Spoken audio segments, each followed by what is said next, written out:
गुरुर्ब्रह्मा गुरुर्विष्णु गुरुर्देवो महेश्वरा गुरु साक्षात परब्रह्मा तस्मै श्री गुरुवे नमः। तस्मै श्री गुरुवे नमः। तस्मै श्री गुरुवे नमः। बोलो समर्थ सदगुरुदेव संत श्री रामलाल जी सियाग की जय। जय हो। बोलो शिव अवतारी महायोगी बाबा श्री गंगाईनाथ की जय। बोलो दशम अवतार कल की अवतार की जय। बोलो सनातन धर्म की जय। बोलो पलाना धाम की जय। बोलो जामसर धाम की जय। बोलो काजलवास धाम की जय। जय श्री गुरुदेव, जय श्री दादा गुरुदेव, जय माँ आदिशक्ति। श्री दादा गुरुदेव, श्री ठाकुर जय महादिशक्ति। चलिए जय श्री गुरुदेव आप सबको। तो अभी पहले गुरुदेव के दर्शन करेंगे हम लोग। पारुल बहन है गुरुदेव की समाधि पे।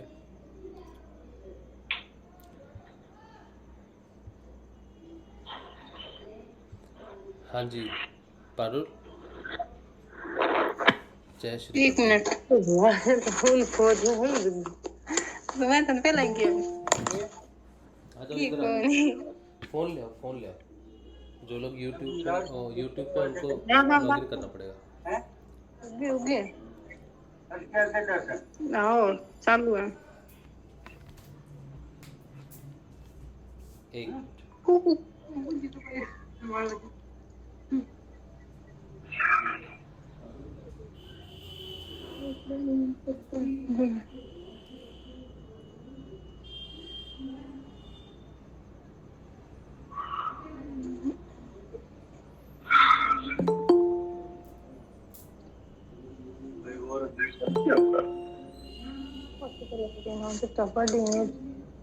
इसको तुम पकड़ो ऐसा रहता है जो यूट्यूब पे ना।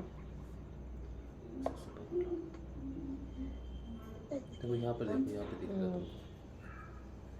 तुमको। बस बस यहाँ पे ठीक है। चल यूट्यूब पे जो है उनको दिख जाएगा।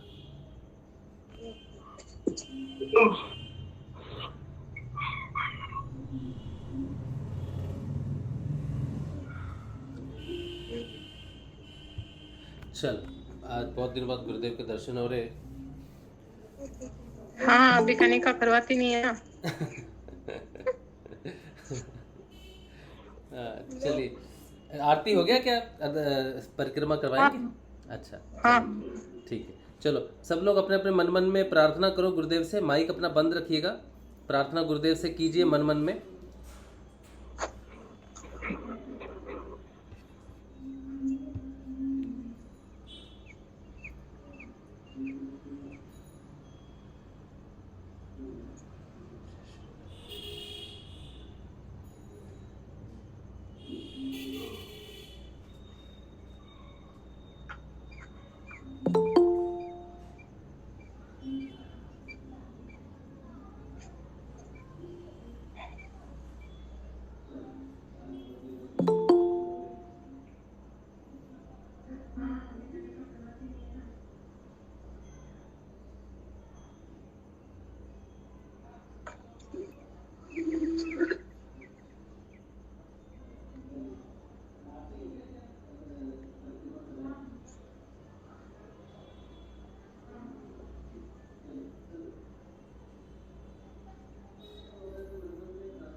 चलो जयकारा लगाएंगे गुरुदेव का।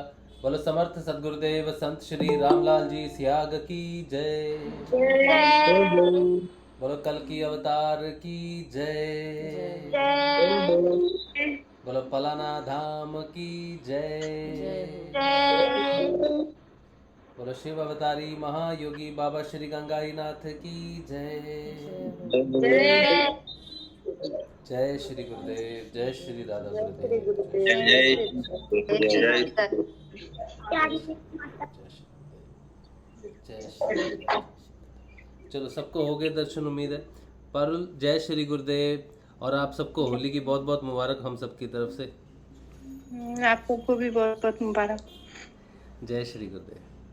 जय श्री। जय श्री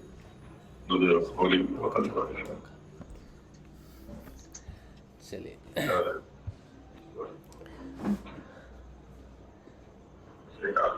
बहुत बढ़िया, गुरुदेव के दर्शन हो गए पारुल बहन के माध्यम से। तो अब शुरू करते हैं हम लोग शाम का जो हमारा प्रोग्राम रहता है हमेशा गुरुदेव जी का। आज से थोड़ा चेंज है। अभी तक जो हम प्रोग्राम करते आए थे उस प्रोग्राम का नाम हम रखते थे हमारे गुरुदेव जी जैसा कोई नहीं, हमारे श्री गुरुदेव जैसा कोई नहीं। आज से प्रोग्राम वो उसका तो समापन हो गया कल। आज से नई धारा नए नाम से गुरुदेव का सत्संग होगा, और अभी जो सत्संग होगा वो कल की अवतार के नाम से होगा। तो जो भी सेशन होंगे उसमें गुरुदेव को एज ए कल की अवतार लेके हम चलेंगे, ताकि जितना हो सके गुरुदेव का प्रमोशन, जितना भी प्रचार हो, अब वो कल की अवतार से हो। अब ये धारणा पक्की करने का समय है कि हमारे गुरुदेव जो हैं वो कल की अवतार हैं। और कल की अवतार वो क्यों हैं, ये इस बात के लिए मैं, क्योंकि ये पहला सेशन है गुरुदेव को समर्पित एज ए कल की अवतार हैं गुरुदेव, तो यही चलेगा आगे। इसका वर्णन गुरुदेव ने अपनी किताब में किया है। वो कल की अवतार हैं और कैसे हैं, उसके लिए मैं थोड़ी सी बात करना चाहता हूँ पहले। तो ये गुरुदेव जी की लिखी हुई एक पुस्तक है, इसका नाम है पवित्र धार्मिक ग्रंथ बाइबल की भविष्यवाणियाँ। और इसमें गुरुदेव ने एक नीचे में एक लाइन दी है, हेडिंग दी है, जो बहुत महत्वपूर्ण है। इसमें लिखा है, यीशु मसीह ने एक भविष्यवाणी की थी। उसमें लिखा था, मैं तुम्हारे पास पिता की ओर से एक सहायक भेजूँगा, जो सीधा पिता की ओर से निकलता है, तो वह मेरी गवाही देगा। और फिर ये पूरी पुस्तक इसी बात की गवाही देती है कि जिस सहायक की बात, कंफर्टर की बात जीसस ने की थी, वो कल की अवतार है, और गुरुदेव ही वो कल की अवतार हैं। इस बात के प्रमाण इस पुस्तक में बहुत अच्छे तरीके से दिए गए। एक ख़ास जगह पे एक पुस्तक में एक चैप्टर है जिसका नाम है हमें सत्य की खोज करनी ही होगी, ऐसा पुस्तक का नाम है। ये जो चैप्टर है, इस चैप्टर का नाम है हमें सत्य की खोज करनी ही होगी। इसकी जो विशेषता है इस अध्याय की, वो ये है कि ये होली बाइबल जो धार्मिक ग्रंथ है उसके अंतिम पड़ाव के बारे में लिखा गया है। और इसमें सेंट जॉन ने बहुत गंभीर भविष्यवाणियाँ की हैं, और इसमें वो भी बोला है कि जब वो आएगा, जब वो सहायक आएगा तो वो क्या करेगा। और दूसरी बात ये है कि हमारे जो संस्कृति है, भारतीय संस्कृति, वेदांतिक संस्कृति है, उसमें भी कल की अवतार के आने की बात कही गई है। एक बार कल गुरुदेव का एक इंटरव्यू है, एक वीडियो है, जिसमें गुरुदेव ने कल की अवतार की बात करी है कि वो कैसा होगा। तो गुरुदेव कहते हैं कि जो डिपिक्शन दी गई है, जो वर्णन कल की अवतार का दिया गया है, वो एक तरह से एक डिपिक्शन है, मतलब एक उसके कार्य को वो दर्शाता है, वो वैसा ही दिखेगा। वो एक कहते हैं ना कि उसको आइडेंटिफाई करने का या उसके गुणों को बताने का, हम किसी का संरचनात्मक या रचनात्मक चित्र अगर किसी का बनाते हैं तो हम उसको उस हिसाब से डिपिक्ट करते हैं। उसका डिपिक्शन मेथड है। जो कल की अवतार है, हाथ में तलवार लेके है और वो सफ़ेद घोड़े पे बैठ के आएगा, तो ये डिपिक्शन के लिए है, ये गुरुदेव ने कहा है। ठीक है, मुझे एग्जैक्टली वर्ड जो है वो नहीं मिल रहा उसका, गुरुदेव ने जो बात कही थी, कहने का सिर्फ अर्थ है कि वो एक संरचनात्मक फोटो है। ठीक है, अब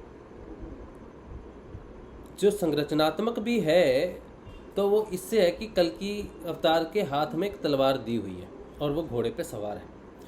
ठीक है, अब ये घोड़ा किस चीज़ को दर्शाता है, व्याख्या इसकी कई तरीके से की जाती है। इस घोड़े को, सफ़ेद घोड़े को क्या कहा गया है, ये इस बाइबल में भी एक बहुत ही अच्छा दृष्टांत मिलता है, चित्रण मिलता है उस वाइट घोड़े का। और आज के समय में भी अगर वो वाइट घोड़ा देखें तो वो आप मीडिया को समझ सकते हो, इंटरनेट को समझ सकते हो, कम्युनिकेशन को समझ सकते हो। और आंतरिक अगर और समझना है आपको तो उस घोड़े को आप मन का भी मन के हिसाब से भी उसका चित्र रख सकते हो। तो इस बाइबल में, इस पवित्र ग्रंथ होली बाइबल में अंत में कुछ वाक्य हैं, ठीक है। तो वो मैं पढ़ता हूँ तो आपको समझ में आएगा कि इस अब से जो प्रचार हम कर रहे हैं गुरुदेव का कि वो कल की अवतार हैं, और सारे सेशन अब वैसे ही चलें जैसा अभी प्रेरणा हुई है गुरुदेव की, तो उसके बारे में मैं आपको कुछ पढ़ता हूँ। अब ये रहस्य है, ठीक है। तो गुरुदेव ने ये भी लिखा है कि सेंट जॉन जिन्होंने जो यीशु के गुरु थे वो एक साधारण व्यक्ति नहीं थे, बहुत ही महत्वपूर्ण व्यक्ति रहे वो उस समय के। जितना महत्वपूर्ण यीशु का जीवन रहा उतना ही महत्वपूर्ण उनके गुरु का, सेंट जॉन का भी उतना ही महत्वपूर्ण जीवन रहा। तो थोड़ा सा मैं पढ़ता हूँ एक पैरा। सेंट जॉन एक अभूतपूर्व व्यक्ति, दिव्य व्यक्ति थे। मैं उसके जीवन को यीशु से कम महत्व का नहीं मानता। उस महान आत्मा ने भी तो अन्याय के विरुद्ध आवाज़ उठाकर अपना सिर कटवा लिया था। हेरोदेश उस समय चौथाई देश का राजा था। उसने अपने भाई फिलिपुस की पत्नी हेरोदियास को रख लिया था। सेंट जॉन ने कहा कि उसने यह पाप किया है। इस पर उसे जेल में डाल दिया और बाद में उसका सिर कटवा दिया था। इस प्रकार उसने भी तो यीशु से पहले धर्म के लिए अपने प्राणों की बलि चढ़ा दी थी। उसके प्रकाशित वाक्य में जो कुछ लिखा है उसे आज का ईसाई जगत समझ ही नहीं सकता। बाइबल का यह संपूर्ण आखिरी भाग पूर्ण रूप से प्रत्यक्षानुभूति और साक्षात्कार का विषय है। अतः अंतरात्मा की अभिवृद्धि से ही समझा जा सकता है। मैं प्रकाशित वाक्य के कुछ संदर्भ नीचे लिख रहा हूँ। क्या इस पवित्र ग्रंथ के मानने वाले इनका अर्थ समझाने में सक्षम हैं? प्रकाशित वाक्य है, सो मन फिरा, नहीं तो मैं तेरे पास शीघ्र ही आकर अपने मुख की तलवार से उनके साथ लड़ूंगा। सो मन फिरा, नहीं तो मैं तेरे पास शीघ्र ही आकर अपने मुख की तलवार से उनके साथ लड़ूंगा। जिसके कान हो वह सुन ले, आत्मा कलीसियों से क्या कहता है। जो जय पाए उसको मैं गुप्त मन्ना से दूंगा और उसे एक श्वेत पत्थर दूंगा, और उस पत्थर पर एक नाम लिखा हुआ होगा जिसे उसके पाने वाले के सिवाय और कोई न जानेगा। ये जो महत्वपूर्ण भविष्यवाणी है ये एक नहीं है, ये कल की अवतार का चित्रण है जो सेंट जॉन ने उस समय बाइबल की भविष्यवाणियों में जो किया गया था, जो जीसस ने किया था। कि जीसस ने चित्रण किया है कल की अवतार के आने का, सहायक के आने का, कंफर्टर के आने का। तो सहायक जो जीसस ने कहा और कल की अवतार जो हमारे शास्त्रों में लिखा हुआ है वो एक ही है। इसका इन 4 लाइनों से 5 लाइनों से संपूर्ण ज्ञान प्राप्त हो सकता है। लेकिन इससे पहले एक लाइन लिखी हुई है कि बाइबल का यह संपूर्ण आखिरी भाग पूर्ण रूप से प्रत्यक्षानुभूति और साक्षात्कार का विषय है। यानी कि अगर कोई इसे समझाना भी चाहे तो दूसरा व्यक्ति इसे समझ नहीं सकता, क्योंकि ये साक्षात्कार का विषय है।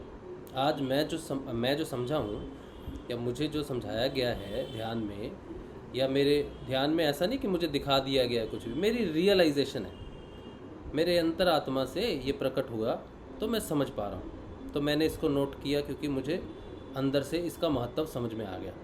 अब ये ज़रूरी नहीं है कि मैं बोलूँगा और आपको वो वैसा ही लगे, इसीलिए ये एक साक्षात्कार का विषय है। आप तो गुरु भाई गुरु बहनें हैं, मेरी बात सहज ही मान सकते हैं, क्योंकि गुरुदेव की बात हो रही है और जितनी गुरुदेव की प्रशंसा हो उतना ही हमें अच्छा लगता है। लेकिन यहाँ बात प्रशंसा की भी नहीं है, यहाँ पे बात है आपके साक्षात्कार की, प्रत्यक्ष अनुभूति की, और ये आप सबको होगा। और एक चीज़ इसमें लिखी हुई है जहाँ पर साक्षात्कार कैसे होगा, कब होगा, तो लिखते हैं अतः अंतरात्मा की अभिवृद्धि से ही समझा जा सकता है।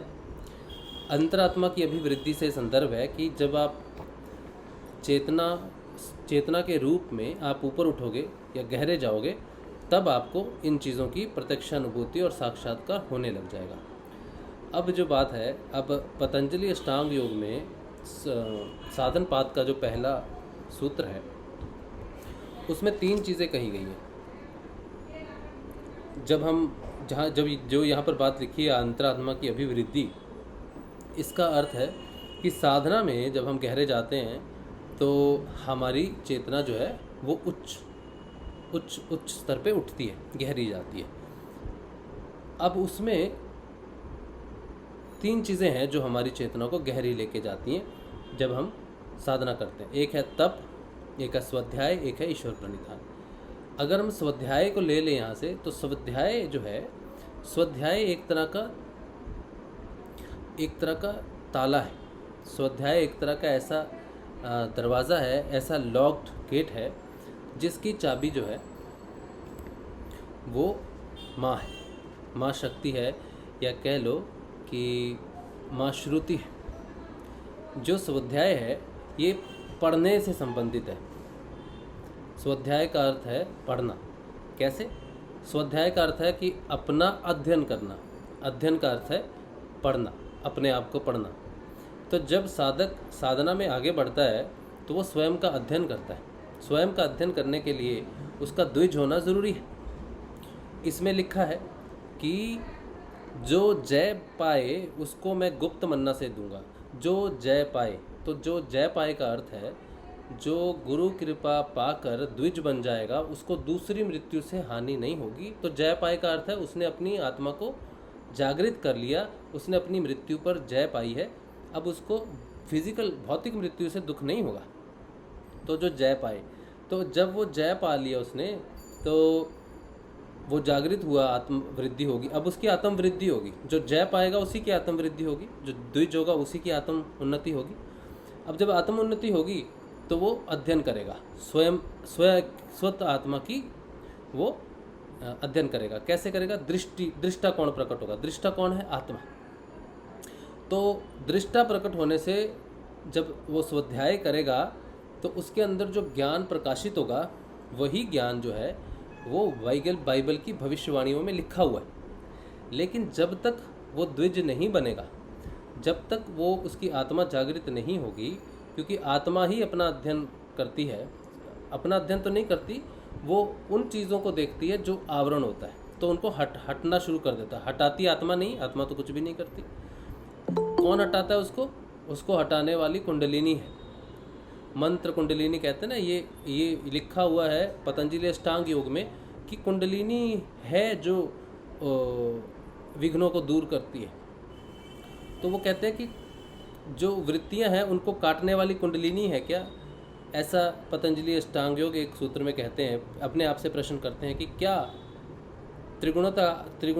त्रिगुणात्मक आत्मा में गुणों के परिवर्तन करने वाली क्या कुंडलिनी है? तो वो कहते हैं नहीं, कुंडलिनी और मंत्र जो है वो उसको काटते हैं, रास्ता क्लियर करने के मात्र हैं। तो रियलाइजेशन किसकी है? आत्मा की है। कुंडलिनी और मंत्र जाप जो आप करते हो साधना, वो आपका हेल्प करता है, वो अलग करता है, रास्ता क्लियर करता है। समझो पत्थर गिरे हैं तो पत्थरों को हटाना ही इनका कार्य है, मंत्र का और कुंडलिनी जागरण का। तो आत्मा को वो पथ साफ दिखने लगती है। अब ये वही बात करती है, जब वो अध्ययन करेगा तब वो स्वयं का अध्ययन करेगा। जब स्वयं का अध्ययन करना शुरू करेगा तो जितनी भी रिलीजियस बुक आज तक लिखी गई हैं, चाहे वो मद्भागवत गीता हो, चाहे वो होली बाइबल हो, चाहे वो श्री गुरु ग्रंथ साहब जी हो, चाहे कोई भी ऐसी अध्यात्म पुस्तक है, 4 वेद, पुराण, 108 उपनिषद, जितने भी हैं जो ब्रह्मत्रयी जो हैं हमारे, वो सारे के सारे वो उसको अपने आप समझ में आने शुरू हो जाएंगे, क्योंकि अब अध्ययन करने वाला बुद्धि विशेष व्यक्ति नहीं है, बल्कि अध्ययन करने वाली स्व आत्मा है। तो वो जब अध्ययन करती है तो माँ श्रुति जो है उसके लिए कार्य करती है, उसकी मदद करती है। इसीलिए इसमें एक खास लिखा गया है कि अंतरात्मा की अभिवृद्धि से ही समझा जा सकता है, और वो समझेगा, कहते हैं मैं उसको गुप्त मन्ना से दूंगा, जो जय पाएगा मैं उसको गुप्त मन्ना से दूंगा। तो मतलब जो द्विज हो जाएगा उसी को ही गुप्त तरीके से ये सारी चीज़ें मिलती हैं। गुप्त तरीके का अर्थ है कि दो व्यक्ति पढ़ रहे हैं एक ही पुस्तक। जैसे बहुत सारे क्रिश्चियन हैं जिन्होंने होली बाइबल पढ़ी, समझ नहीं आई, और अगर गुरुदेव ने पढ़ी तो उनको समझ में आ गई। तो दो व्यक्तियों ने पढ़ी, लेकिन एक को समझ आई, बाकियों को नहीं आई। क्यों आई? क्योंकि वो जो प्रकट होता है अंदर, जो आत्मा जो प्रकट करती है, जो ज्ञान प्रकट होती है, वो गुप्त तरीके से प्रकट होता है। तो जीसस कहते हैं कि जो जागृत हो जाएगा, जिसकी आत्मा जागृत हो जाएगी, उसी को ही मैं इसका रहस्य बताऊंगा। तो ये चीज़ एक लिखी है यहाँ पर। अब वो कहते हैं कि ये जो जय पाने वाली बात है ना, वो जो जगाएगा तुमको वो कंफर्टर होगा, ऐसा लिखा है, पहला बात। दूसरी बात कहते हैं कि अच्छा, स्वाध्याय का अर्थ तो आप समझ गए ना। सो मन फिरा, नहीं तो मैं तेरे पास शीघ्र ही आकर अपने मुख की तलवार के साथ लड़ूंगा।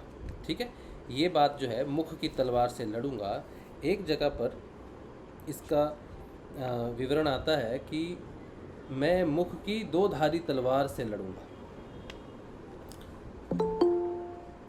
अब जो दो धारी तलवार है वो मुख से कोई तलवार चलती है? देखिए आपने किसी को मुख से तलवार ऐसे ऐसे चलाते हुए? किसी ने देखी हो तो बताना मुझे। कोई मुख से कोई ऐसा देवता प्रकट हुआ हो कभी जिसने अपने मुंह से तलवार लेके चला रहा हो? तो अब ये बात अगर कोई पूछे अगर कोई बाइबल पढ़े तो उसमें लिखा रहेगा कि मैं अपनी मुख की तलवार, वो मुख की तलवार से आके लड़ेगा, तो कोई कैसे समझेगा? नहीं समझ पाएगा ना, क्योंकि जो व्यक्ति जागृत हो जाएगा, वही कृष्ण की उस बात को समझेगा जब कृष्ण ने अर्जुन से कहा था कि हे कृष्ण, यज्ञों में मैं जप यज्ञ हूँ, यज्ञ नाम जप यज्ञोस्मि। तो सर्वश्रेष्ठ धर्म की संज्ञा देते हुए उन्होंने कहा था समस्त धर्मों में जप सर्वश्रेष्ठ धर्म है, क्योंकि जप यज्ञ बिना हिंसा के पूरा होता है। अब तलवार है तो हिंसा होगी, लेकिन श्री कृष्ण ने जप यज्ञ को कहा है, गुरुदेव ने कहा है नाम जप करो। तो ये ऐसी तलवार है जो बिना बाहरी हिंसा के, किसी प्रकार की हिंसा ना करते हुए आपके सारे क्लेश और बंधनों को नाश करती है और आपको आत्मा की अभिवृद्धि करती है। ये देखो, ये जो लाइनें हैं ना, ये एक जगह नहीं मिलती आपको। ये जब संदर्भ आएगा, जब पूरा उसकी एक्सप्लेनेशन आएगी, तो सारी चीज़ें अपने आप आपके सामने विंडो बाय विंडो खुलती रहेंगी, आपको ढूंढनी भी नहीं पड़ेंगी, आपके सामने खुलती रहेंगी सारी की सारी चीज़ें। तो अब सो मन फिरा, नहीं तो मैं तेरे पास शीघ्र ही आकर अपने मुख की तलवार के साथ उनसे लड़ूंगा। तो आपके गुरुदेव ने आपको एक तलवार दी है ना, तलवार, मुख से एक तलवार दी है। गुरुदेव ने बोला ना, छोड़ दिया मैंने आकाश में, अपने मुख से दिया ना बता के, तो वो छोड़ दी तलवार आकाश में। लेकिन उसको धारण कौन करेगा? वही धारण करेगा जो गुरुदेव के साथ जुड़ेगा, जो कल की अवतार से इनिशिएट होगा, जिसकी आत्मा जागृत होगी, वो जुड़ेगा। और जो जपेगा उसको गुप्त मन्ना से, अंदर से, मन के अंदर से ही उसको सब कुछ प्राप्त होने लग जाएगा। सारा ज्ञान जो है, होली बाइबल का सारा जो ज्ञान है, वो उसको अंदर से प्राप्त होगा, उस तलवार के माध्यम से होगा। तो वो तलवार, दो मुखी तलवार जो है, वो प्यारे की दो धारी तलवार जो है, वो गुरुदेव का महामंत्र संजीवनी मंत्र है। इसके बारे में ऋषि अरविंदो जी ने भविष्यवाणी की थी कि वो संजीवनी मंत्र है, महामंत्र है। उसकी विशेषता में बहुत कुछ उन्होंने कहा कि वो महामंत्र है, संजीवनी मंत्र है। और इसी मंत्र के बारे में महर्षि हमारे मत्स्येंद्र नाथ जी, जो कलयुग के आदि गुरु हैं, उन्होंने भी ये कहा था कि ये कल्पतरु का, ये सिद्ध योग कल्पतरु का अमर फल है। इससे त्रिविध तापों का नाश होता है। त्रिविध तापों का नाश है, नाश इसी ऐसी चीज़ से होता है जो उसको काटे या ख़त्म करे। तो उन्होंने मंत्र की विशेषता बताई कि सिद्ध योग जो संचालित हो रहा है, वो जिस मंत्र से संचालित हो रहा है वो त्रिविध तापों का नाश करता है, आदिदैहिक, आदिदैविक और आदि भौतिक, और समस्त ज्ञान विज्ञान की प्राप्ति होते हुए मोक्ष पद को प्राप्त करता है। अब उन्होंने कहा समस्त ज्ञान विज्ञान की प्राप्ति होती है, तो ज्ञान विज्ञान कोई मैजिक तो है नहीं कि मुझे मिल जाएगा अचानक से। तो ज्ञान और विज्ञान कहाँ है? मेरे अंदर है ज्ञान और मेरे अंदर ये सारा विज्ञान। तो जब साधक जागृत होगा तो वो स्व अध्ययन करेगा, आत्मा जागृत होगी तो वो अपना अध्ययन करेगी, देखेगी या क्या चीज़ें हैं, क्या बंधन है, और फिर सारी जितने भी धर्मशास्त्र हैं, जितने भी ये वेद पुराण हैं, वो सारे अपने आप खुलने शुरू हो जाते हैं। माँ श्रुति स्वयं उनका भेद खोलना शुरू कर देती है। तो जो साधक है, जब वो कल्पतरु के अमर फल का जाप करेगा, जिसे संजीवनी मंत्र कहा है ऋषि अरविंदो ने, उसका जाप करेगा सिद्ध योग में, तब वो त्रिविध तापों का नाश करके उसके स्व अध्ययन करते हुए समस्त वेद पुराणों का ज्ञान और विज्ञान प्रकट करते हुए उस साधक को मोक्ष पद की प्राप्ति करवाएगा। यहाँ भी उसी बात की चर्चा हो रही है, उसी मंत्र की चर्चा हो रही है।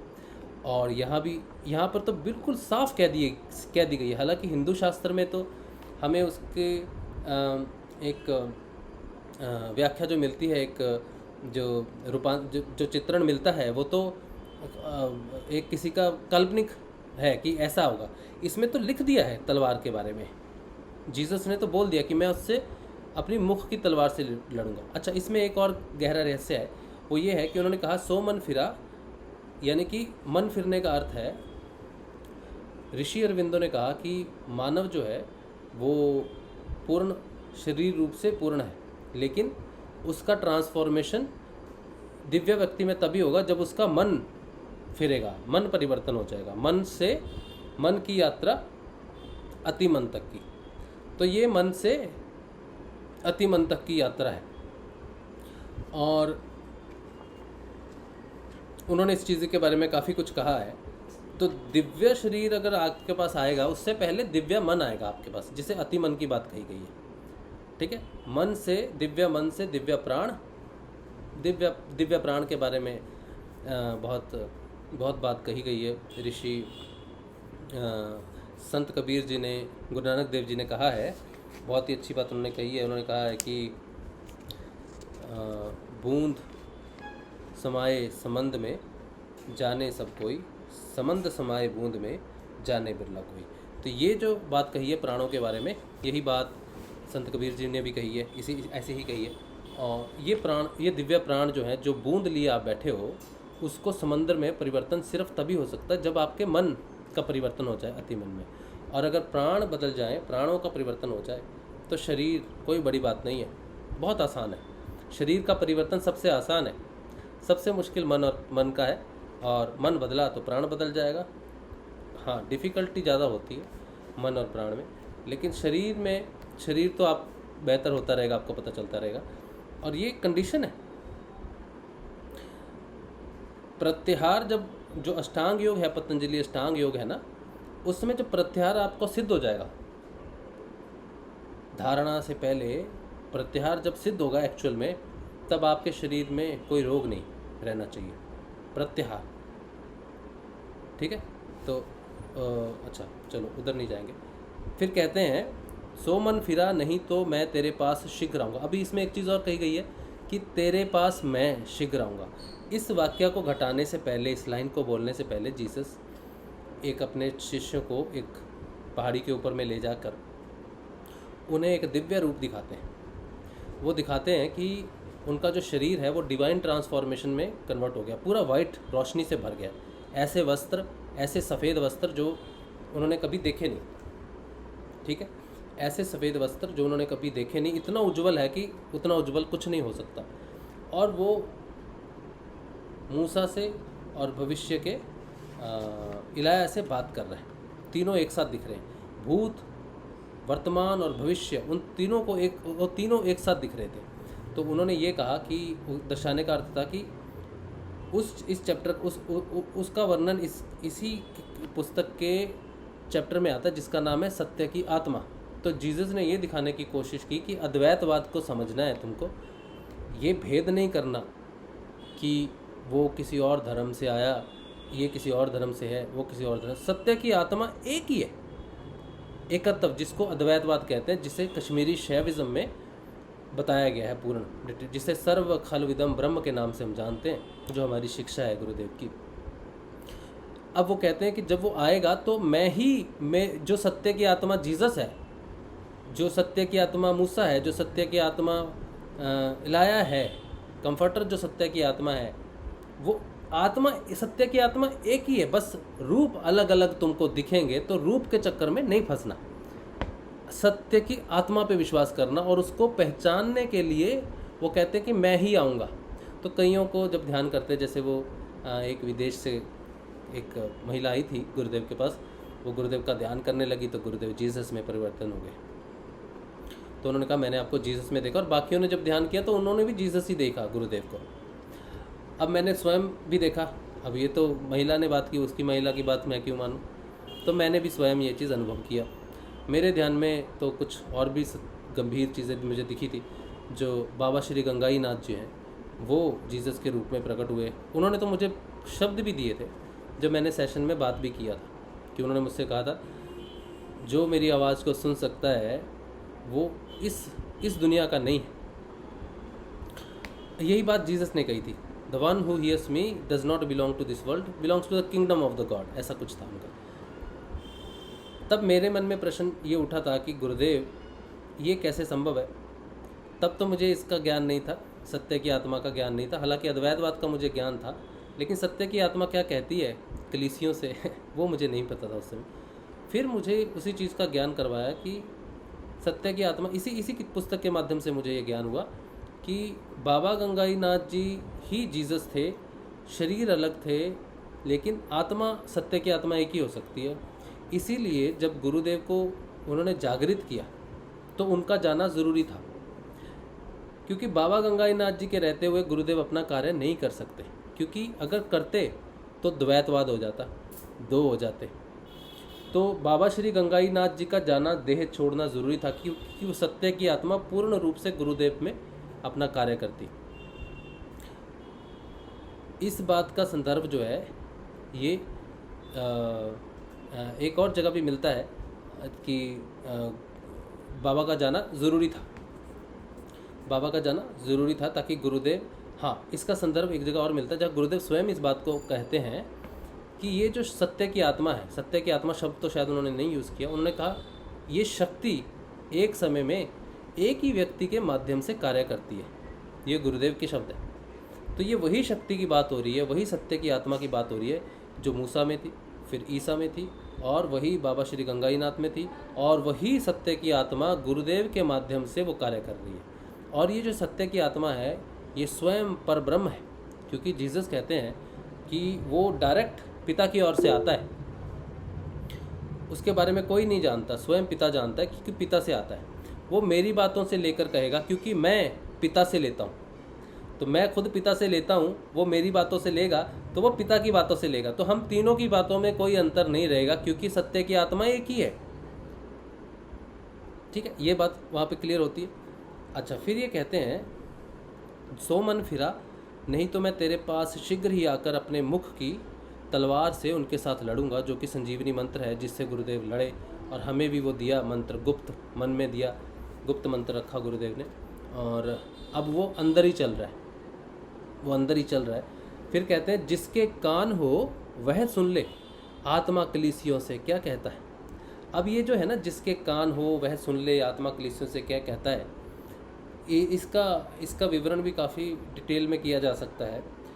कि जो तलवार की जो बात है, वो कहते हैं नहीं तो मैं तेरे पास शीघ्र आकर अपने मुख की तलवार से लड़ूंगा। पहले वो मुख का वर्णन करते हैं और उस तलवार का वर्णन करते हैं, उस तलवार से लड़ने की बात करते हैं। श्री कृष्ण भी जप नाम के यज्ञ की विशेषता बताते हैं, उसी चीज़ को ही बताते हैं। मुख की तलवार से वही चीज़ कही गई है, मुख से देगा वो शब्द को, तब हम जपेंगे मन मन में, तब वो कृष्ण की बात होगी पूर्ण, कि जपों में मैं, जप यज्ञों में मैं यज्ञों में मैं जप यज्ञ हूँ, जो अंदर जपा जाता था। लेकिन देगा गुरु तो मुंह से देगा ना, बोल के, मुंह से बोल के देगा।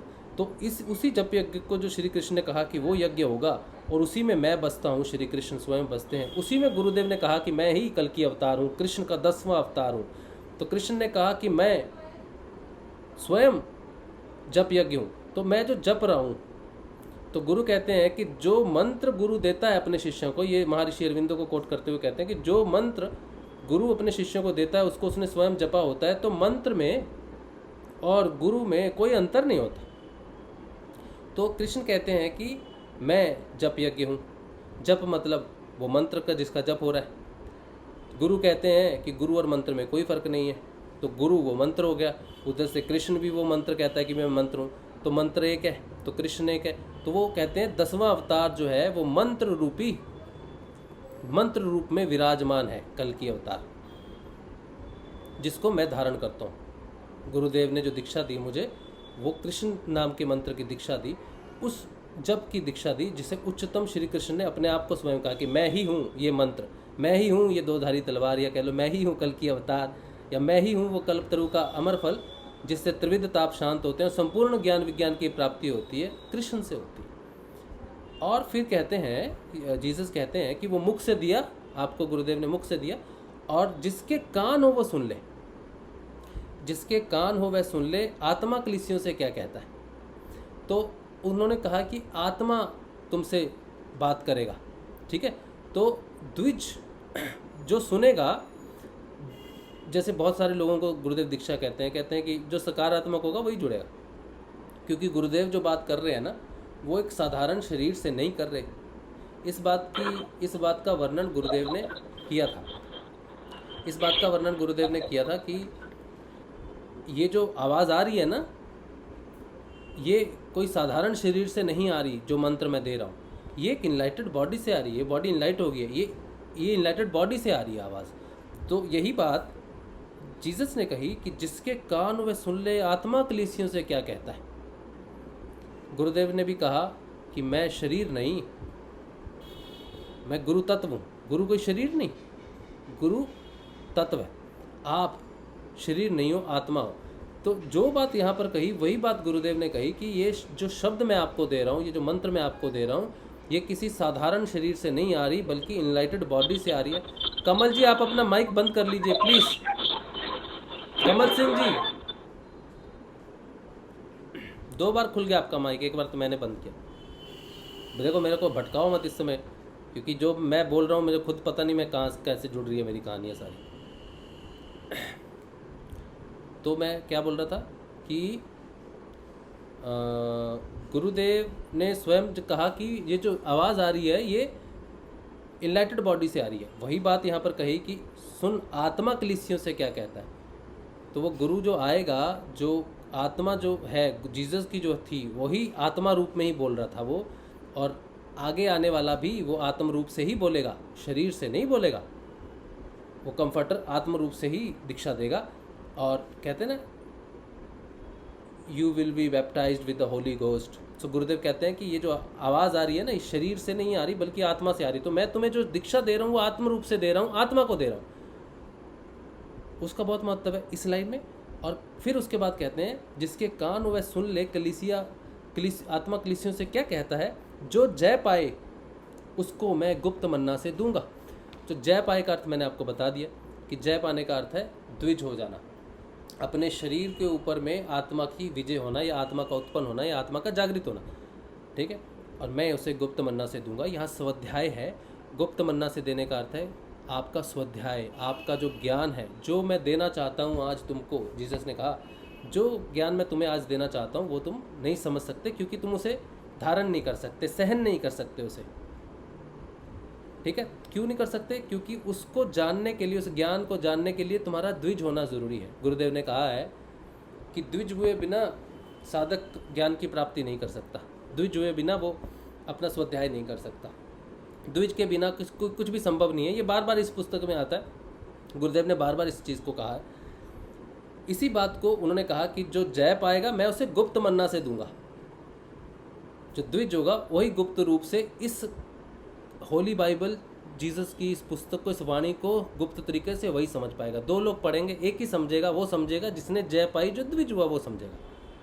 ठीक है। उसके बाद कहते हैं, और उसे एक श्वेत पत्थर दूंगा और उस पत्थर पर एक नाम लिखा हुआ होगा जिसे उसके पाने वाले के सिवाय और कोई न जानेगा। ठीक है। तो अब इस श्वेत पत्थर की जो बात आती है, ये सारे ये परावाणी आप समझ लो, ये पशंती वाणी में बात होती है। परावाणी में तो शब्द ही नहीं होते। परावाणी तो उस परमात्मा का सबसे उच्चतम वाणी है। ठीक है। वो तो पशंती वाणी में सब चीज़ें लिखी जाती हैं। तो अगर ये कुछ लिखा गया है तो ये पशंती में है, समझने के लिए। वैखरी में मैं बोल रहा हूँ पत्थर, लेकिन पशंती में उसका अर्थ कुछ है, मध्या में कुछ और है, पशंती में कुछ और हो जाता है। तो ये पशंती वाणी का शब्द है। मैं उसे श्वेत पत्थर दूंगा और उस पत्थर पर एक नाम लिखा हुआ होगा जिसे उसके पाने वाले के सिवाय और कोई ना जानेगा। यहाँ भी उस नाम की बात हो रही है। यहाँ पे जो श्वेत घोड़े को दर्शाते हैं हम लोग, तो वो एक रचनात्मक है। हिंदू स्क्रिप्चर्स में कल्कि को तलवार के साथ, श्वेत घोड़े के साथ दिखाते हैं। उसी श्वेत को पत्थर बोल के कहा गया है कि वो मन की बात की गई है, या आप मन को कह लो, या फिर आप पत्थर को आप समझ लो कि ये एक जड़ तत्व है। ठीक है। जड़ तत्व समझ लो पत्थर को। तो उस पे नाम लिखा हुआ होगा जिसे उसके पाने वाले के सिवाय कोई नहीं जाए। अब जो जितना भी प्रचार इस नाम का हो रहा है वो एक इंटरनेट के माध्यम से हो रहा है। एक जड़ तत्व है इंटरनेट। ठीक है। अभी ये इस पर्टिकुलर चीज़ की जो श्वेत पत्थर है, इसको मन से, मीडिया से भी डिस्क्राइब करते हैं। ठीक है। मन को कहते हैं कि हमारे मन पे कल्कि का वास है, उस मंत्र का वास है। ये एक अलग डिस्क्रिप्शन, हालांकि मैं उसके साथ उतना सहमत नहीं करता। मेरा पर्सनल अंडरस्टैंडिंग है उस चीज़ के लिए। ठीक है। लेकिन मैं इसको ज़्यादा मीडिया के साथ रिलेट कर सकता हूँ, या मैं कम्युनिकेशन के साथ रिलेट कर सकता हूँ कि वो जिस पे आएगा। और श्वेत इसलिए उसको कहा गया है कि वो सच्चाई को दर्शाता है। मीडिया जो है वो दो तरह का है, जो सच प्रदर्शित करता है, जो झूठ प्रदर्शित करता है। तो जो प्रचार होगा, जिस नाम का प्रचार होगा, वो सिर्फ सच के माध्यम से होगा। सिर्फ श्वेत पत्थर से दूंगा, मतलब सिर्फ सच के माध्यम से दूंगा, सच्चाई के माध्यम से दूंगा। ये बहुत महत्वपूर्ण चीज़ है। अब गुरुदेव ने इस विषय में कहा है कि मैं चाहता हूँ कि मेरे वो शिष्य जाएं प्रचार करने के लिए विदेश में जो चेतन है। चेतन का अर्थ है द्विज होना, द्विज का अर्थ है सच्चाई का धारण करना। श्वेत अब श्वेत वस्त्र, आप उसको श्वेत वस्त्रों से भी कह सकते हो, संबोधित कर सकते हो। श्वेत वस्त्र अपने आप में एक बहुत बड़ी रहस्य की बात कहते हैं। जब श्वेत वस्त्र आप धारण करते हो, ठीक है, तो ऊपर से धारण करने वाले श्वेत वस्त्र की बात नहीं है। श्वेत वस्त्र मन के ऊपर श्वेत मन का श्वेत होना, मन का साफ होना, या मन का पूर्ण रूप से निर्विकार होना, ताकि वो उसका परिवर्तन हो सके, या उसका परिवर्तन हो चुका है, ऐसा समझना चाहिए आपको। तो श्वेत का बहुत महत्व है, क्योंकि पत्थर है तो जड़ तत्व से लेके देख रहे हैं उसको, वो माध्यम हो सकता है, मीडियम हो सकता है। और सच्चाई, क्योंकि श्वेत है तो सच्चाई के साथ जुड़ी हुई है, सच्चाई, और वो उसको पाने वाले के सिवाय कोई नहीं जानेगा। क्योंकि सबके पास नाम जाता है, लेकिन जानेगा वही जिसको गुरुदेव की कृपा हो। गुरुदेव ने इसके विषय में भी कहा है कि मुझसे जुड़ने वाले कई व्यक्ति, जिनको मुझसे नहीं जुड़ना होता, वो मुझे छोड़ देते हैं, या तो किसी न किसी प्रकार के भय से या डर से छोड़ देते हैं, ठीक है, या फिर वो मुझसे जुड़ते हैं। तो ये कृष्ण की अद्भुत लीला है, ईश्वर की अद्भुत लीला है कि मुझसे वही जुड़ते हैं जिनको ईश्वर ने बचाना है। माथे पे जो मोहर की बात आती है, इस पे लिखा है ना कि तब तक तबाही नहीं करना जब तक मैं अपने दूतों के माथे पर मोहर नहीं लगा देता। तो मोहर लगाने का अर्थ है आप गुरुदेव का जो ध्यान करते हो, उनका ध्यान करना ही उनकी मोहर है। ये सूक्ष्म रूप से जो जितनी भी प्रकृति है, हम तो भौतिक रूप से देखते हैं तो हमें उस चीज़ का ज्ञान नहीं होता, लेकिन जब मैं ध्यान कर रहा हूँ गुरुदेव का, जो भी इस दुनिया में जो भी व्यक्ति गुरुदेव का ध्यान करता है, अगर सूक्ष्म रूप से जितने भी दूत हैं जो सूक्ष्म रूप से देख सकते हैं सारी चीज़ों को, वो आपके माथे पे देखेंगे तो उनको गुरुदेव दिखेंगे। ये मैटर नहीं है कि आप कितने अच्छे साधक हो, या आपने शुरुआत की है साधना की, या आप कितने बढ़ के हो कितने नहीं हो, इससे कोई फ़र्क नहीं पड़ता। आप किसका ध्यान करते हो वही आपका स्टैंप है, वही वो मोहर है जो आपके माथे पे गुरुदेव ने लगाई है कि मेरा ध्यान करो आज्ञा चक्र पे, यहाँ पर गुरु का ध्यान करो यहाँ पर। तो ये उसकी मोहर है, उसने अपनी मोहर दी है। इसी मोहर की बात बाइबल की भविष्यवाणियों में जीसस करते हैं कि वो जब तक हानि नहीं पहुँचाएंगे जब तक कि वो अपनी मोहर उस पर नहीं लगा देता। तो जब तक ये गुरुदेव का नाम, गुरुदेव की तस्वीर का बहुत महत्व है। इसीलिए तस्वीर का महत्व है क्योंकि इसका भी वर्णन है बाइबल की भविष्यवाणियों में। उन्होंने कहा है कि वो हमेशा तुम्हारे साथ रहेगा, हमेशा, कभी नहीं जाएगा। तो इसका अर्थ है कि जो आएगा कभी नहीं जाएगा, इसका अर्थ है वो अमर होना चाहिए हमेशा। लेकिन वो देह की बात नहीं करते। गुरुदेव कहते हैं मेरी तस्वीर कभी नहीं मरेगी, मेरा ध्यान करो, मेरी तस्वीर का ध्यान करो, मेरी चित्र का ध्यान करो। गुरुदेव ने यह कहा। यानी कि आज से 1000 साल बाद जब ध्यान होगा तो गुरुदेव की तस्वीर का जो ध्यान होगा वो जीवित तस्वीर का ध्यान होगा। तो जो बाइबल की भविष्यवाणियों में सहायक को भेजने की बात की है, कंफर्टर को भेजने की बात है, जो हमेशा तुम्हारे साथ रहेगा, चिरजीवी रहेगा, वही बात गुरुदेव की तस्वीर ने वेरीफाई कर दी कि मैं कभी नहीं मर सकता, मेरी तस्वीर हमेशा जीवित रहेगी और मेरी तस्वीर का ध्यान करो। गुरुदेव ने कहा अगर मेरी तस्वीर का प्रचार हो जाए तो इस दुनिया की समस्याएं मिटेंगी। तो ये बात गुरुदेव ने भी क्लियर कर दी कि मेरी तस्वीर नहीं मरेगी, मेरी तस्वीर का ध्यान करवाओ, मेरी तस्वीर से लोग ठीक हो जाते हैं, मेरी तस्वीर से योग होता है। इस चीज़ का विशेष महत्व है। इसीलिए तस्वीर आपके घर में होनी चाहिए, तस्वीर के सामने बैठ के आपको ध्यान करना चाहिए। और अगर आपके गुरुदेव की तस्वीर आपके घर में है तो ये कभी मत समझना कि आप रहने वाले पारिवारिक सदस्य ही हो। आपके घर में साक्षात गुरुदेव, दादा गुरुदेव विराजमान है, ये आप जान लो। इस विषय में हमने बात की थी। गुरुदेव की तस्वीर दर्शन के बारे में एक सेशन किया था, उसमें हमने ये बात की थी डिटेल में। तो ये जो संदर्भ मिलते हैं हमें इस पुस्तक के माध्यम से, बहुत विशेष संदर्भ हैं, ये कुछ छोटे नहीं, लेकिन इनको समझने के लिए ये क्रिश्चियन इस बात को नहीं समझ पाएंगे, क्योंकि जब तक वो जागृत नहीं होंगे तब तक इस रहस्य को जान नहीं सकते, इस ज्ञान को वो प्राप्त नहीं कर सकते। तो यही बात सारी इसमें लिखी हुई है। अच्छा, इसमें और भी ऐसे रहस्य हैं जो खुलने होंगे, लेकिन चेतना के स्तर होते हैं ना, तो चेतना के स्तर पे जैसे जैसे हम आगे बढ़ेंगे और भी गहरे राज है जो आपके सामने आएंगे। ठीक है, गुरुदेव ने कहा इसके बारे में भी गुरुदेव ने कहा है मेरे दादा गुरुदेव जो हैं, मतलब हमारे दादा गुरुदेव एक रहस्यवादी संत है और उसका रहस्य हमने खोल दिया था। हमने खोल दिया मतलब गुरुदेव ने खोला है इस सेशन में कि वो सत्य की आत्मा है, वही जीसस है। और इस बात का साक्षात्कार मैंने तो किया है, अब आपको भी ज़रूर होगा। ऐसी बात नहीं है कि एक को हो जाए 10 को ना हो, सबको होगा, लेकिन डिपेंड करता है समय समय की साधना पे किसको कब होगा। लेकिन होना तो सबको ही चाहिए, है ना। नहीं तो साक्षात्कार कैसा हुआ? वो तो मेरी बात आपने सुन ली, वो साक्षात्कार नहीं हुआ। बस मैं कंफर्म कर सकता हूँ कि हाँ ये सत्य है। अगर गुरुदेव ने कहा कि मेरे गुरु रहस्यवादी संत है, तो मैं भी ये कहता हूँ कि मेरे गुरु और दादा गुरु दोनों रहस्यवादी संत हैं। ये मैं आप कह सकता हूँ, पूरे कॉन्फिडेंस से कह सकता हूँ।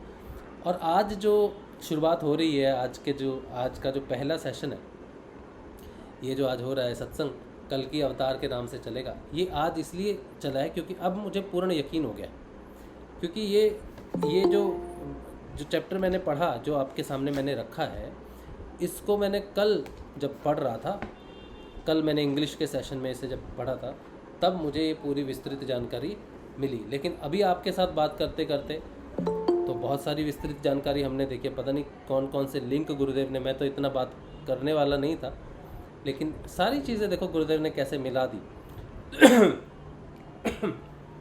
तो ये जो भगवान है, प्रभु हैं, जो कृष्ण है, यही कंफर्टर हैं, यही सहायक हैं, यही कल्कि हैं। और इनका प्रचार, इनकी तस्वीर का प्रचार होना महत्वपूर्ण बात है। तो जो इनकी तस्वीर का ध्यान करेगा उसको गुप्त मन्ना से दिया जाएगा। ठीक है, वही संपूर्ण ज्ञान विज्ञान की प्राप्ति, वही ज्ञान विज्ञान है संपूर्ण, और उसी से ही त्रिविध ताप कटेंगे और आपको मोक्ष की प्राप्ति होगी। और त्रिविध तापों का कटने का अर्थ ये नहीं है कि आप अपने आप मुक्त हो जाओगे चीज़ों से, आपको पता नहीं चलेंगी। साक्षात्कार ज़रूरी है। जैसे अभी मैंने बात की कि बाबा गंगाईनाथ जी गुरुदेव स्वयं जीसस हैं, ये मुझे साक्षात्कार हुआ, तो त्रिविध तापों के कटने को भी आपको साक्षात्कार करना है। आत्मा अपना अध्ययन नहीं करती क्योंकि वो पूर्ण है, वो कुछ नहीं करती। आप अध्ययन करते हो माया का, तो माया का अध्ययन करने के लिए क्या होता है कि माया ने जिस बेड़ी में आपको बांध के रखा है वो बेड़ी आपके सामने आएगी, आपको बांधा हुआ है उस बेड़ी में, आपको नज़र आएगा। जैसे क्रोध एक बेड़ी है, तो आपका क्रोध बढ़ेगा, आप उसको इसे ही साक्षात्कार कहते हैं। और क्या है साक्षात्कार? तो उस क्रोध को साक्षात्कार कैसे करोगे? क्रोध आएगा, आप उसको आते हुए देखोगे, आप उस क्रोध में अपने आप को डिटैच करोगे कि यार मुझे क्रोध आ रहा है, लेकिन मैं जानता हूँ कि ये मैं नहीं हूँ, या मैं नहीं करना चाहता, लेकिन फिर भी आप पर हैवी है, आप कंट्रोल नहीं कर पा रहे हो आप, लेकिन फिर भी जानते हो कि ये क्रोध है। ये साक्षात्कार है। अब आप क्यों नहीं कर पा रहे हो? क्योंकि आप उसके बंधन में हो। अब ध्यान करते करते वो क्रोध बार बार आएगा, तो आप बार बार उसका साक्षात्कार करेंगे, तो आप उससे ऊपर उठ जाओगे, वो बेड़ी कट जाएगी। फिर समय ऐसा आएगा कि क्रोध की कितनी भी बड़ी कोई बात खड़ी हो जाए, आप पर क्रोध हावी नहीं हो सकता, क्योंकि आपने उस बंधन को तोड़ दिया। ये साक्षात्कार है माया का। तो इसी तरह से फिर काम आपके सामने प्रस्तुत होगा। आप जानते हैं कि मैं ऐसा व्यक्ति नहीं हूँ, ऐसी सोच वाला व्यक्ति नहीं हूँ, ध्यान में मेरे दिमाग में ये क्या कूड़ा कचरा आ रहा है, या मैं ये सोच रहा हूँ वो सोच रहा हूँ, तो वो हावी होगा धीरे धीरे। तो धीरे धीरे आप उसको देखोगे, रियलाइज़ करोगे कि मैं ऐसा व्यक्ति नहीं हूँ या ऐसी चीज़ नहीं है, और उस पर भी आपका कंट्रोल हो जाएगा। तो माया यहाँ तक आप पर जोर मारेगी, लेकिन आप उसका साक्षात्कार, ये युद्ध है, ये युद्ध है। तो उस तलवार से लड़ते लड़ते लड़ते लड़ते आप विजयी होके जब पहुँच जाओगे आज्ञा चक्र पर, फिर आपका ध्यान होगा, फिर आपको ध्यान लगना शुरू होगा। गहरा ध्यान ही समाधि में परिवर्तित होता है। एक दिन आप बैठे और आपको समाधि लगी, ऐसा उस व्यक्ति को होगा जो भव प्रत्यय योगी है, जिसने सबीज समाधि को साध लिया है और निर्वीज समाधि के लिए जन्म लिया है। वो आएगा जिस दिन उसका ध्यान लगेगा, वो लगेगा, उसको ध्यान लग जाएगा, समाधि लग जाएगी। लेकिन हमारे साथ ऐसा नहीं होगा। हमारे साथ डायरेक्ट समाधि घटित नहीं हो सकती। हमारे साथ पहले ध्यान की प्रक्रिया है, हम ध्यान करने की कोशिश करेंगे, विचार आएंगे, ध्यान लगेगा नहीं, तो धीरे धीरे विचार कम होंगे, निर्विचार स्थिति में जाएंगे। फिर हम ध्यान में जाएंगे, हम रहेंगे ध्यान में, नशे में रहेंगे, वो ट्रांजिशन आएगा। फिर जाते जाते हमें पहला ध्यान लगेगा 1 सेकंड का या उससे भी कम का ध्यान लगा, हमें पता भी नहीं चलेगा कि आज मेरा ध्यान लगा है, क्योंकि 15 मिनट के अंदर वो 1 सेकंड कब आया वो पता नहीं चलेगा। फिर धीरे धीरे उसकी वैल्यू बढ़ती रहेगी, 2 second, 4 second, 8 second, 12 second, 16 second, ऐसे ऐसे बढ़ता रहेगा। बढ़ते बढ़ते जब वो थोड़ा गहरा हो गया, 30 सेकंड, 1 मिनट, 2 मिनट भी ध्यान लगने लग गया आपका, सब विचार चलेंगे, ये सोच रहा है, वो सोच रहा है, इधर चल रहा है, उधर चल रहा है, और बस 2 मिनट के लिए लगेगा, फिर वापस ध्यान में चले, फिर वापस विचार शुरू हो जाएंगे। तो वो धीरे धीरे 2 से 4 मिनट, 6 मिनट, 8 मिनट, 10 मिनट बैठोगे। फिर वो बैठोगे तो आप ध्यान में जा रहे हो, ध्यान की प्रक्रिया है। ध्यान मतलब डीपर कॉन्शियस। तो जब आप गहरे ध्यान में जाओगे, डीपर कॉन्शियस में जाओगे, तो आप अपने कॉन्शियस में जा रहे हो, ये ऊर्जा आपको महसूस होगी, ऊर्जा आपको लेके जा रही है डीपर कॉन्शियस में। आपकी ऊर्जा, जिस नाम जाप से ऊर्जा इकट्ठी की है, वो एक माध्यम से ऊपर उठ रही है, इलेक्ट्रिसिटी की तरह एक ही तरफ जा रही है। ध्यान का मतलब क्या है? ध्यान का मतलब है नाम जप से जितनी भी ऊर्जा इकट्ठी की है उसको एक रास्ते पे डाल देना, एक माध्यम पे डाल देना। यहाँ स्ट्रोक लगेगा, नाम जपोगे यहाँ, तो जो नाम जपने से जो ऊर्जा हुई ध्यान के माध्यम से, गुरुदेव को यहाँ सोचते उसे उसको यूनिडायरेक्शनल कर दिया, तो सारी ऊर्जा उठती हुई जाती हुई महसूस होगी आपको। ठीक है, कब होगी ये नहीं पूछना, 6 महीने हो गए, 2 साल हो गए, 6 साल हो गए, 7 साल, 7.5 साल मुझे हो गए, मुझे अब पता चल रहा है। ठीक है, तो 2-3 महीने वाले तो मुझसे पूछना नहीं, 3-4 साल वाले भी नहीं पूछना। ठीक है, कई बार समय लग जाता है। मेरे केस में मुझे 7.5 साल बाद ये चीज़ें पता चल रही हैं। ठीक है, हो सकता है किसी को 2 साल में पता चल जाए, और हो सकता है किसी को 14 साल में पता चले। तो ये डिपेंड करता है कर्म प्रारब्ध क्या। इससे उतावलापन नहीं होना, ईर्ष्या जलन ये नहीं करना, कुछ भी, ये आपका विषय नहीं है। ठीक है, जानकारी ही आपका विषय है। कोई व्यक्ति विशेष के साथ कंपटीशन नहीं करना है आपको। ठीक है, अब मैं अगर कंपटीशन करूं कि मेरा लगा है उसका, वो तो संत हो गए, उसको वो तो संत पहुंच गए, उसका तो हम संतों के साथ तो नहीं कर सकते। जब हम उनके साथ कंपटीशन नहीं कर सकते तो हम अपने गुरु भाई बहनों के साथ भी कंपटीशन नहीं कर सकते। क्या पता कौन संत बैठा है हमें, जो आज आया, कल आया, परसों समाधि में। डिपेंड करता है ना कर्म प्रारब्ध क्या है। अच्छा, तो ध्यान जो है वो आपका बढ़ने लगेगा, और फिर क्या होगा, आप ध्यान में बैठोगे ना, आप ध्यान की कोशिश करोगे तो ध्यान नहीं लगेगा। ध्यान अपने आप लग जाएगा आपका, अपने आप ध्यान लग जाएगा। अब ध्यान और समाधि में कन्फ्यूजन नहीं होना, ठीक है। कई बार हम ध्यान में चले जाते हैं, कोई कुछ नहीं सुनाई देता और गहरे ध्यान में जाते हैं, ऊर्जा महसूस होती है, चले गए ध्यान में, बस आगे। उसके बाद धीरे जाने में 15 मिनट लगते हैं, आने में भी 15 मिनट लगते हैं, आधा घंटा तो जाने आने में लगता है गहरे ध्यान में। जो 15 मिनट वाले साधक है ना, वो तो गहरा ध्यान कभी महसूस नहीं किया, समझ लो उन्होंने। गहरे ध्यान में जाना और गहरे ध्यान से वापस आना, ये दो प्रक्रिया है। उस बीच में आप जाओगे ना तो वो ध्यान, वो गहरा ध्यान है आपका, डीपर कॉन्शियस में आप हो। उससे पहले आपको नींद आ जाएगी। सोचो मेरी लाइट जो है, मेरे पास टॉर्च है, उसकी रोशनी है 1 मीटर की, 2 मीटर की, तो मैं 2 मीटर तक ही जाऊँगा ना, है ना। तो मेरी जो कॉन्शियस लेवल है, जब मैं ध्यान करता हूँ तो मैं अपने डीपर कॉन्शियस में जाता हूँ, जहाँ अंधकार है, लेकिन नाम के उजाले के साथ, चेतना के उजाले के साथ मेरी चेतना उजाला है और डीपर कॉन्शियस में अंधकार है। तो मैं वहीं तक ही जा पाऊँगा जहाँ तक मेरा कॉन्शियस लेवल जागृत है। और जैसे ही मैं वहाँ अंदर जाने की कोशिश करूँगा, कैसे जाते हैं अंदर? ध्यान के माध्यम से जाते हैं, या फिर जो वाणी हम सुनते हैं गुरुदेव की, या फिर बुक्स हम पढ़ेंगे। बुक्स भी हमें डीपर कॉन्शियस में लेके जाती है। धार्मिक ग्रंथ पढ़ते पढ़ते नींद आ जाएगी आपको। ऋषि अरविंदो को तो पढ़ ही नहीं पाएंगे, और भी जब पढ़ेंगे तो नींद आएगी आपको। इसका अर्थ है कि वो पुस्तक आपकी चेतना को गहरा लेके जा रही है, इसलिए आपको नींद आ रही है। ध्यान के माध्यम में भी तंद्रा लगनी शुरू होती है, तंद्रा लगती है। फिर उसके बाद आपको, जब आप रियली आपकी प्रगति 24 घंटे हो जाएगी, तब आपको योग निद्रा लगेगी। योग निद्रा में दिन भर सोए रहोगे, उठोगे फिर सो जाओगे। क्यों हो गया? क्योंकि आप लगातार अपने डीपर कॉन्शियस में जा रहे हो, वहाँ पर आपकी चेतना जागृत नहीं है, तो आपको सोना ही पड़ेगा। योग निद्रा जिसको लगनी शुरू हो जाए तो समझ लो आपकी गति 24 घंटे चल रही है। योग निद्रा एक ऐसी संकेत है जिसमें प्रगति, डीपर कॉन्शियस में ज्ञान जहाँ प्राप्त होता है, वहाँ कंटिन्यूसली जाते हो आप। दिन में भी सोओगे, रात में भी सोओगे।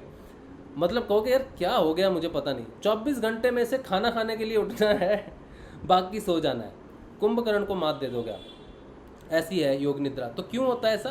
क्योंकि डीपर कॉन्शियस में जहाँ चेतना नहीं है, वहाँ पर हम अनकॉन्शियस हो जाते हैं, सो जाते हैं।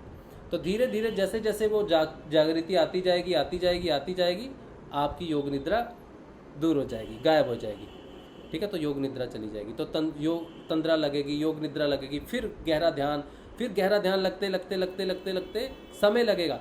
वही गहरा ध्यान समाधि में परिवर्तित होगा। एक दिन से समाधि, झट से समाधि, फट से समाधि, वो ये सब फालतू बातें हैं। ठीक है। और एक चीज़ मैं बोलता हूँ आपको, आप एक साधक हो, आपकी प्रगति एक अनुशासन से होती है, एक बदलाव से होती है। सूक्ष्म बदलावों को मिल के बदलाव होते हैं। एक दिन में कोई दिव्य चमत्कार आपके साथ नहीं होगा। ध्यान में एक दिन में कुछ ऐसा नहीं देख लोगे, कुछ ऐसा नहीं प्राप्त कर लोगे कि हो गया, मेरी जर्नी तो हो गई यार। आप स्वयं जानते हो अपने आप को कि आपको कितने ज्ञान की प्राप्ति हुई है।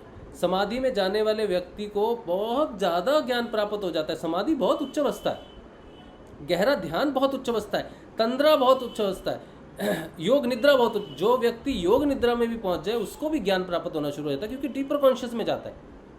और कोई व्यक्ति अगर कहे कि आज मैंने ये देख लिया, आज मैंने वो देख लिया, मेरी यात्रा पूरी हो गई, तो वो भ्रम है। वो ऊर्जा उठती है, वो भ्रम प्रकट कर देती है। ऊर्जा भी मन के अधीन रहती है बहुत समय तक, जो भ्रम प्रकट करती है, भ्रमित दृश्य दिखाती है। सच्चे अध्यात्म में, सच्चे ध्यान में द्वैत है ही नहीं, अद्वैत है। आप उसे नहीं देखते, आप स्वयं को उसमें देखते हो, स्वयं आप में दिखता है, कोई भेद नजर नहीं आता आपको। जो ध्यान में ऊपर उठ जाएगा, जो समाधि में जाएगा, वो अद्वैत में जाएगा। वो सारे दिव्य रूपों को एक रूप देखता। हाँ, उसे पता होता है अलग अलग चीज़ों में कहाँ कहाँ क्या शक्ति विराजमान है, उसी की शक्ति विराजमान है, लेकिन वो अद्वैतवाद में चला जाता है। विवेकानंद ने इस बात की जानकारी उनकी पुस्तकों से माध्यम से दी कि उन्होंने पूछा जब रामकृष्ण परमहंस जी को, तो उन्होंने छू दिया उसको।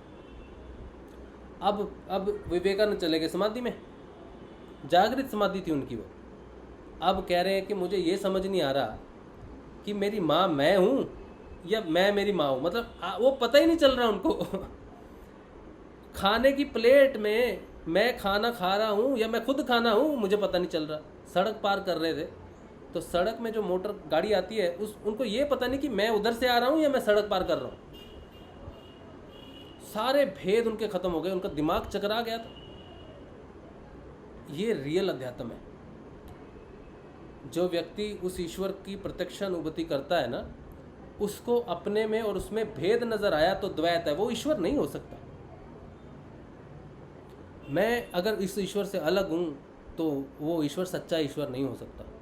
सच्ची अद्वैत की कहानी, सच्ची अद्वैत का वृतांत ध्यान समाधि में तब प्रकट होता है जब आप इतनी लंबी यात्रा करके जाते हो वहां पर। एक दिन में दिखने वाली चीज मन के अधीन है, मानसिक ऊर्जाओं के अधीन है। इसीलिए कभी भ्रमित नहीं होना, अपनी साधना में अपने आप को कभी उच्च कोटि का साधक मानने की गलती नहीं करना।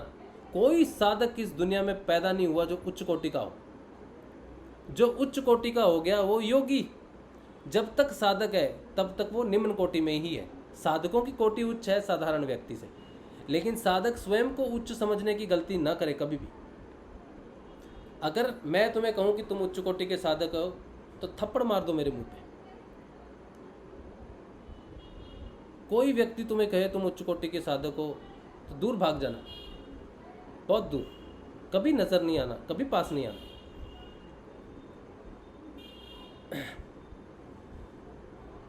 ये जो अष्टांग योग है ना, यम, नियम, आसन, प्राणायाम, प्रत्याहार, ये प्रत्याहार तक जाते जाते प्राण और मन बड़े विकृत ढंग से आपको फंसाते हैं। ठीक है, तो अपने होशोहवास में रहना एक सामान्य साधक जब तक रहोगे। जिस दिन कोई सिद्धि विद्धि रिद्धि प्राप्त होगी या कुछ भी हो गया, ठीक है, अपने आप को निम्न कोटि का ही रखना, नीचे ही रखना हमेशा। कोई सिद्धि कोई रिद्धि कुछ भी साधक को ऊपर ना लेके जाए। ठीक है, तो बहुत सारी चीज़ें हैं, बहुत सूक्ष्म चीज़ें होती हैं। जब तक हम साक्षात स्वयं के दर्शन ईश्वर में नहीं करते तब तक निम्न है। सिर्फ ईश्वर ही उच्च कोटि का है, ना कोई साधक ना कोई योगी। सिर्फ और सिर्फ ईश्वर ही है जिसकी कोटि उच्च है, बाकी सब निम्न कोटि के हैं। जिस दिन स्वयं में ईश्वर के साक्षात्कार हो जाए और कहीं भी दूसरी चीज़ ना दिखे, सत्य अपने जान के रखना। भ्रमित अब कईयों को ये भी दिखना शुरू हो जाता है। ऐसे भी उदाहरण हैं जो सच्ची में देखना शुरू कर देते हैं सारी जगह चीज़ों पे।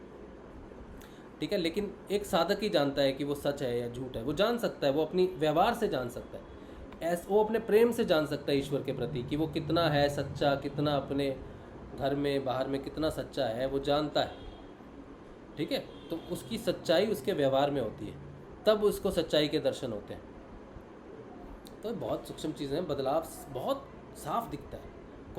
कोई ऐसा नहीं है कि मुझे पता ही ना चले। बहुत ईश्वर के दर्शन, उसके अद्वैतवाद के दर्शन, ये बहुत सटीक साक्षात्कार होते हैं। भ्रम सिर्फ तब तक है जब तक हम अपने आप को भ्रम में बांधना चाहते हैं। जब हम अपने आप को विशेष घोषित कर देते हैं, जब हम विशेष बन जाते हैं, और हमें बना दिया जाता है हमें बना दिया जाता है। आप साधक हो ना, आपको विशेष बना दिया। जैसे ही आप में जागृत हो गया ना, द्विज बन गए ना, लोग आपको नफरत करेंगे। लोग आपको ही नफरत ही आपको विशेष बना देती है। अब ये भी घटना है कि लोग आपसे प्रेम नहीं करेंगे, नफरत भी आदमी को विशेष बना देती है प्रेम तो बनाता ही है, नफरत भी विशेष बना देती है। तो ऐसा है, विशेष कभी भी नहीं बनना। चाहे कोई आपसे स्नेह करे, चाहे आपसे हिंसा घृणा करे, आप विशेष नहीं हो, आप बिल्कुल साधारण हो।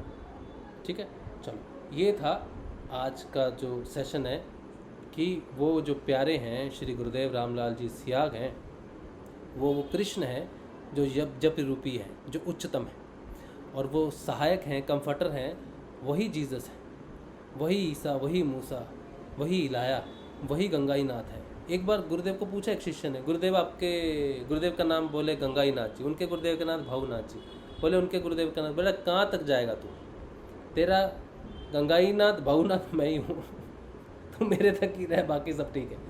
तो वही है, वो सत्य की आत्मा है, वो कल की अवतार है, और वो उद्धार करेगा इस पूरे मनुष्य जीवन का, पूरे मानव जाति का उद्धार करने आया। बहुत मुश्किल काम है गुरुदेव का, बहुत ज़्यादा मुश्किल काम है। इतना मुश्किल है कि आप, गुरुदेव स्वयं घबरा गए थे इस चीज़ को देख के, ये मुश्किल काम कैसे करूँगा। जब गुरुदेव को इस मिशन के बारे में बताया गया ना, और दुनिया की अब आपको कोई मिशन दे दिया जाए कि जाके प्रचार करो, लेकिन अगर आपको उन व्यक्तियों की सबकी दशा बता दी जाए कि वो व्यक्ति ऐसा है, आप कहोगे ये तो उल्टे व्यक्ति हैं, कैसे प्रचार करूँगा। तो आप प्रचार करने जाते हो, व्यक्तियों का ज्ञान नहीं है। लेकिन गुरुदेव को जब मिशन दिया गया तो सब सारे संसार का ज्ञान करवाया। गुरुदेव कहते हैं मुझे सब दिखा दिया है, सब कुछ दिखा दिया, कैसे होगा, बहुत डिफ़िकल्ट है। तो वो बहुत डिफ़िकल्ट है, वो डिफ़िकल्ट क्यों है वो हम नहीं जानते, वो ईश्वर जानता है।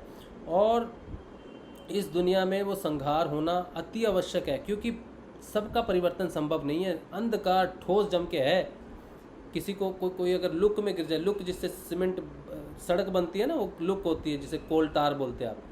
कोल तार में कोई गिर जाए तो उसे पानी से नहला नहीं सकते आप, वो पूरा चिपक जाएगा उसको। तो ऐसे व्यक्ति जो अंधकार में इतने ज़्यादा हैं, जिनको निकालना संभव ही नहीं है, वो नहीं बचेंगे, उनका संहार जरूरी है। अगर नहीं हुआ तो आप नहीं बचोगे, आप नहीं बचोगे। ये बात मैं नहीं कह रहा, ये जीसस कह रहे हैं। बोलते हैं कि वो दिन घटेंगे जब मृत्यु को तरसेंगे लोग, अकाल मृत्यु होगी, मृत्यु को तरसेंगे लेकिन मृत्यु आएगी नहीं। ऐसे घटनाएं घटेंगी, भूकंप आएंगे, भूचाल आएंगे, वो सारी भविष्यवाणी जीसस ने की है।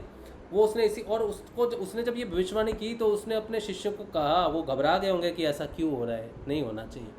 तो उसने कहा अगर ऐसा नहीं हुआ ना तो तुम्हारा नामो निशान नहीं बचेगा। मैं सत्य को बचाना चाहता हूँ, सनातन धर्म को बचाना चाहता हूँ, इसीलिए कृष्ण ने कहा कि वो घटित होना जरूरी है। अगर मैंने सच को बचाना है तो असत्य का संहार करना ज़रूरी है। जितने लोग, अगर उनमें, गुरुदेव ने ये बात कही, किंचित मात्र भी धर्म होगा ना, किंचित मात्र भी धर्म होगा, अगर पूरा लुक में डूबा हुआ है, सिर्फ एक रोम भी उसका बाहर होगा ना, तो मैं उसे बचा लूँगा, उसमें अगर धर्म होगा तो।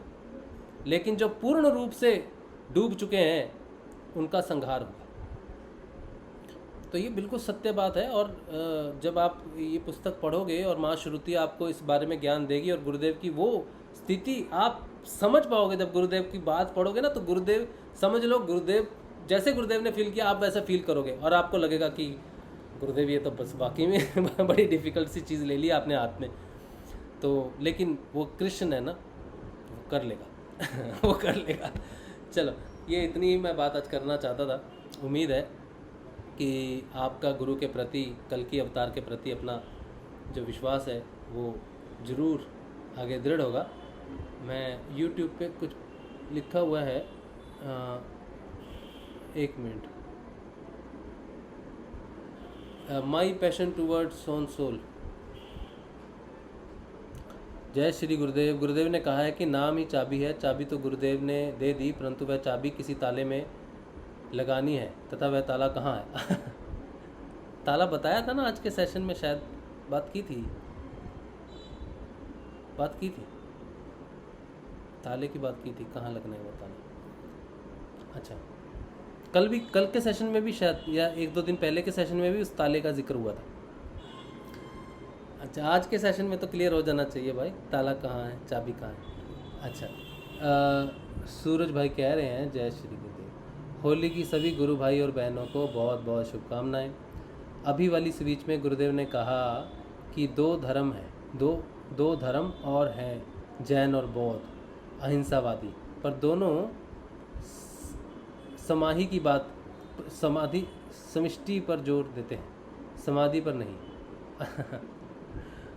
समाधि पे जोर देते हैं, समाधि पे जोर देते हैं, समाधि पे नहीं। कल बात करेंगे, ठीक है। अच्छा, वो ध्यान विशेष पे जोर देते हैं, ठीक, कल थोड़ा सा इसके बारे में बात करेंगे, ठीक। अच्छा, सभी बहनों को, भाइयों को जय गुरुदेव, जय गुरुदेव। चलो, अच्छा, इतना ही है। तो ये था पहला सेशन आज था कि हमारे गुरुदेव कल की अवतार हैं, और जो पहले प्रोग्राम चलता था हमारे गुरुदेव जैसा कोई नहीं, उसका समापन हो गया है। बहुत अच्छा, बहुत खुशी फील हो रही है कि जैसे साल में 365 दिन होते हैं, लीप ईयर में 366 दिन होते हैं, तो एक साल का एपिसोड वो पूरा हो गया। 366 एपिसोड हुए शायद उसके, पता नहीं, मेरी तो काउंटिंग भी बीच में उल्टी पुल्टी रहती है, पता नहीं हुए कि नहीं हुए। जो भी हुआ, ये किसी एपिसोड नंबर की बात नहीं कर रहा मैं, बस कल ऐसी धारणा प्रकट हुई कि अब कल की अवतार के नाम से प्रचार होना चाहिए। तो इसीलिए आज से नए प्रकार से गुरुदेव का प्रचार होगा, कल की अवतार का अवेयरनेस फैलाई जाएगी और बदलाव तो बात होती है। ठीक है, आपको किसी को बात करनी है तो 5 मिनट, ठीक है, 5 मिनट से ज़्यादा नहीं, क्योंकि इंग्लिश का सेशन है 8:15 पे क्लोज करेंगे। 5 मिनट आपके अगर बात करनी है तो कर लें, नहीं तो फिर अभी क्लोज कर लें। अब आप सोचोगे आप तो 1-1 घंटा बकबक करता है और हमें 5 मिनट दे रहा है तो आपको भी मैं समय देता हूँ। जब मैं पूछता हूँ ना किसी को कोई बात करनी है, किसी को कोई बात करनी है, हर सेशन में पूछता हूँ, किसी में मैं चालू हो जाता हूँ, चाबी दे रखी है जैसे मुझे किसी ने, तो लेकिन ज़्यादातर सेशनों में पूछता हूँ किसी को बात करनी है तो कर सकते, आप ही नहीं करते। ठीक है, अच्छा, किसी को अगर विशेष इसी बात पे, अभी दूसरा कोई प्रश्न नहीं लेना, हाँ, दूसरा कोई प्रश्न नहीं, व्यक्तिगत कोई प्रश्न नहीं लेंगे अभी के सेशन में। सिर्फ आपको अगर इसी बात पे कोई संदेह है तो पूरा सेशन फिर से देख लेना, लेकिन अगर सुनने के बाद भी कुछ संदेह है तो वो बात रख सकते हैं।